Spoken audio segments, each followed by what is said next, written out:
Assalamualaikum warahmatullahi wabarakatuh. Saya Muhammad Ilham dari Program Studi Pendidikan Jasmani dan Kesehatan Fakultas Ilmu Keolahragaan Universitas Negeri Padang akan mempresentasikan hasil makalah saya yang berjudul Pengolahan Informasi dan Pengambilan Keputusan. Langsung saja ke materi.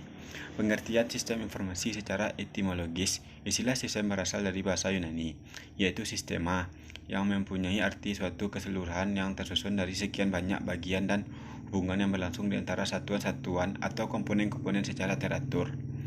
Menurut Yogianto 1931 ayat 1, sistem adalah suatu jaringan kerja dari prosedur-prosedur yang saling berhubungan, berkumpul bersama-sama untuk melakukan suatu kegiatan atau untuk menyelesaikan suatu sasaran tertentu. Informasi adalah data yang telah diolah menjadi sebuah bentuk yang berarti bagi penerima dan bermanfaat dalam mengambil keputusan saat ini atau mendatang. Pengertian informasi sering disamakan dengan pengertian data, di mana data merupakan sesuatu yang belum diolah dan belum dapat digunakan sebagai dasar yang kuat dalam pengambilan keputusan. Informasi adalah data yang telah diklasifikasi atau diolah atau diinterpretasi untuk digunakan dalam proses pengambilan keputusan. Sistem pengolahan informasi mengolah data menjadi informasi. Informasi merupakan salah satu sumber daya penting dalam suatu organisasi yang digunakan sebagai bahan pengambilan keputusan. Menurut Alter 1992, sistem informasi merupakan kombinasi antar prosedur kerja informasi, orang dan teknologi informasi yang diorganisasikan untuk mencapai tujuan sebuah organisasi. Sistem yang mengumpulkan, menyimpan, mengolah, dan menyebarkan data dan informasi. Sistem informasi dibuat sesuai dengan keperluan organisasi dan tingkat manajemennya. Komponen sistem informasi. Informasi sistem secara teknis dapat didefinisikan sebagai kesimpulan komponen yang saling berhubungan, mengumpulkan atau mendapatkan, memproses, menyimpan, dan mendistribusikan informasi untuk menunjang pengambilan keputusan dan pengawasan dalam suatu organisasi. Suatu sistem terdiri dari sejumlah komponen saling berinteraksi, yang artinya saling bekerjasama membentuk suatu kesatuan. Komponen-komponen sistem atau elemen-elemen sistem dapat berupa subsistem atau bagian-bagian dari sistem. Setiap sistem tidak peduli betapapun kecilnya selalu mengandung komponen-komponen atau subsistem. Setiap subsistem mempunyai sifat-sifat dari subsistem untuk menjalankan suatu fungsi tertentu dan mempengaruhi proses sistem secara keseluruhan.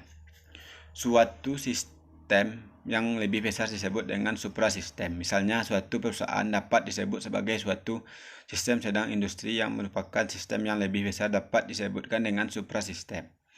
Kalau dipandang industri sebagai suatu sistem, maka perusahaan dapat disebut sebagai subsistem. Demikian juga bila perusahaan dipandang sebagai suatu sistem, maka sistem akuntansi adalah subsistemnya. Kalau setiap akuntansi dipandang sebagai suatu sistem, maka perusahaan adalah suprasistem dan industri adalah supra dari suprasistem. Komponen input merupakan data yang masuk ke dalam sistem informasi. Komponen model, kombinasi prosedur logika dan model matematik yang memproses data yang tersimpan di basis data dengan cara yang sudah ditentukan untuk menghasilkan keluaran yang diinginkan. Komponen output informasi yang berkualitas dan dokumentasi yang berguna untuk semua tingkatan manajemen serta semua pemakai sistem. Komponen teknologi merupakan alat dalam sistem informasi. Teknologi digunakan untuk menerima input, menjalankan model, menyimpan dan mengakses data, menghasilkan data, mengirimkan output, dan membantu pengendalian sistem. Komponen basis datang 2 merupakan kumpulan data yang saling berhubungan yang tersimpan di dalam komputer dengan menggunakan software database. Komponen kontrol mengendalikan yang dirancang untuk menanggulangi gangguan terhadap sistem informasi. Karakteristik sistem informasi. 1. Mempunyai sasaran. Sistem informasi mempunyai sasaran, dan sasaran tersebut ialah pihak-pihak yang akan mendapatkan data atau informasinya. Karakteristik sistem informasi satu ini sangat penting, sehingga apabila suatu sistem tidak mempunyai sasaran, maka itu tidak bisa disebut sebagai sistem informasi. Selain itu, keberadaan karakteristik satu ini juga turut membantu memastikan sistem informasi berjalan bagaimana mestinya. Misalnya di sini, suatu informasi mempunyai sasaran auditor atau akuntan. Dengan demikian, sistem informasi yang nantinya dikerjakan atau dikembangkan adalah sistem yang akan memenuhi kebutuhan auditor dan akuntan tersebut, mempunyai masukan atau input. Masukan atau input merujuk pada jenis energi yang dipakai saat memasukkan sesuatu dalam sistem. Mengenai masukan ini, ada dua macam yang perlu diketahui sebagai berikut. Sinyal input ialah energi yang berupaya sinyal, dan energi tersebut berpengaruh besar terhadap transmisi dan proses transfer data atau informasi yang dimiliki oleh suatu server yang kemudian akan diteruskan ke bagian keluaran atau output. Maintenance input ialah masukan yang ada kaitannya dengan perawatan sistem. Perawatan ini dimaksud agar sistem informasi bisa terus berjalan sesuai dengan fungsinya. 3. Mempunyai pengolah atau pemrosesan data. Karakteristik sistem informasi yang lainnya ialah mempunyai pengolah atau pemrosesan data. Ini adalah bagian sistem informasi yang mempunyai tugas utama berupa memproses masukan atau input tadi sehingga menjadi keluaran atau output. Dengan kata lain, pengolahan atau pemrosesan data akan memproseskan data secara menyeluruh untuk kemudian mentransmisikan hasil proses tersebut menuju output sehingga bisa diakses oleh pengguna atau pihak-pihak yang berkepentingan.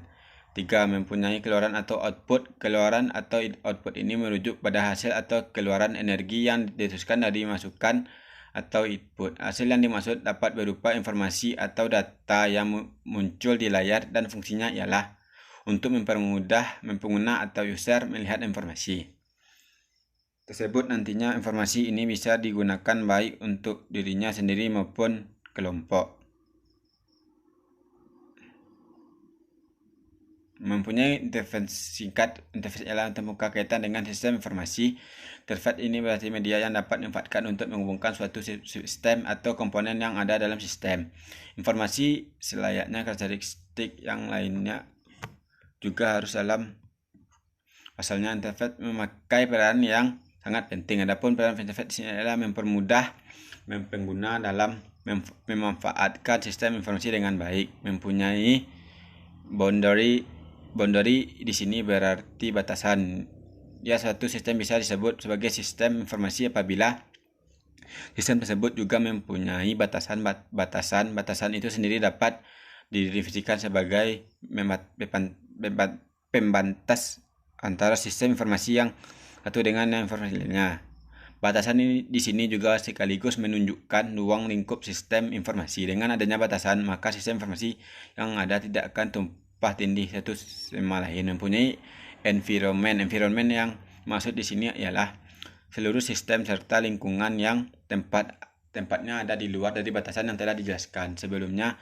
Ini juga merupakan karakteristik sistem informasi yang sangat penting, karena tanpa environment suatu sistem tidak bisa disebut sebagai sistem informasi. 7. Mempunyai komponen.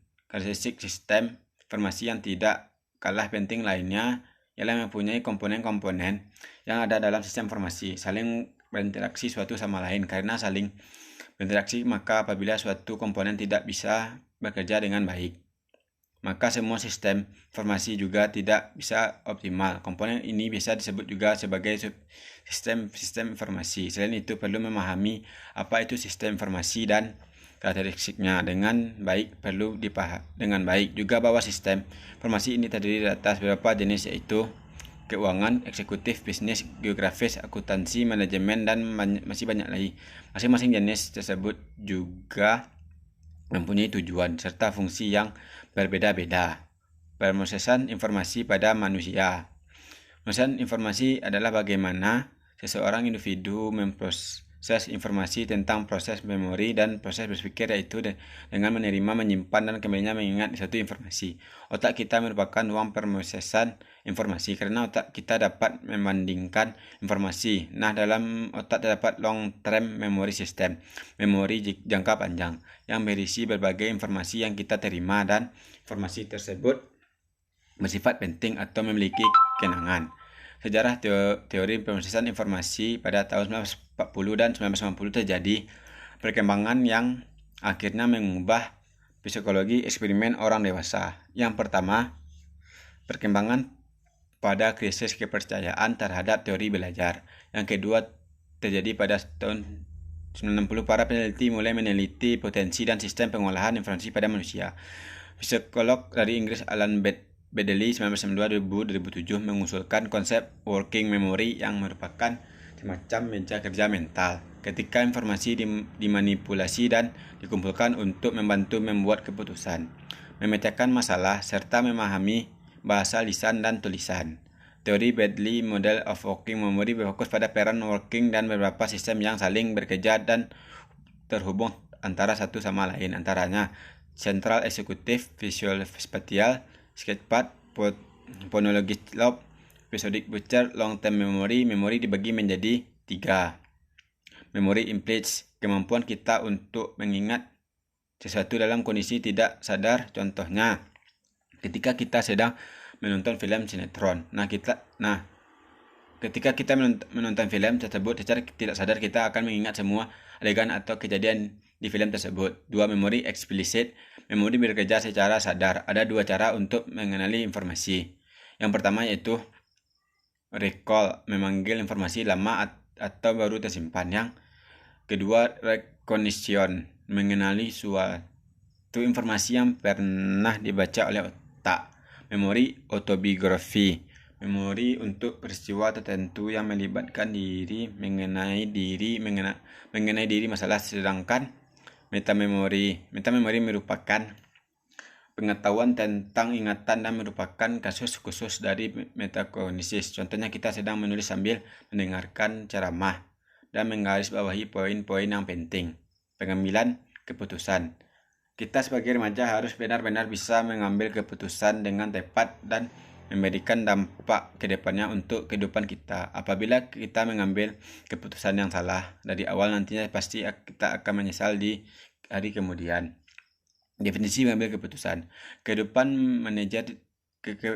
dipenuhi dengan serangkaian membuat keputusan. Kegiatan ini memegang peran penting karena kualitas keputusan akan menentukan aktivitas rencana yang disusun. Secara umum, pengertian pengambilan keputusan telah dikemukakan oleh banyak ahli. Antaranya adalah, menurut Goddard, teori pengambilan keputusan adalah pemilik alternatif kelakuan tertentu dari 2 atau lebih alternatif yang ada. Menurut Siagian, pengambilan keputusan adalah suatu penggatan yang sistematis terhadap hakikat alternatif yang dihadapi dan mengambil tindakan yang menurut perhitungan merupakan tindakan yang paling tepat. Menurut James of Thorne, pengambilan keputusan adalah proses yang digunakan untuk memilih suatu tindakan sebagai cara pemecahan definisi atas disebutkan bahwa pengambilan keputusan itu adalah suatu memberikan suatu pendapat yang dapat menyelesaikan suatu masalah dengan cara teknik tertentu agar dapat diterima oleh semua pihak. B. Gaya pengambilan keputusan. Secara teoritis adalah 4 gaya pengambilan keputusan.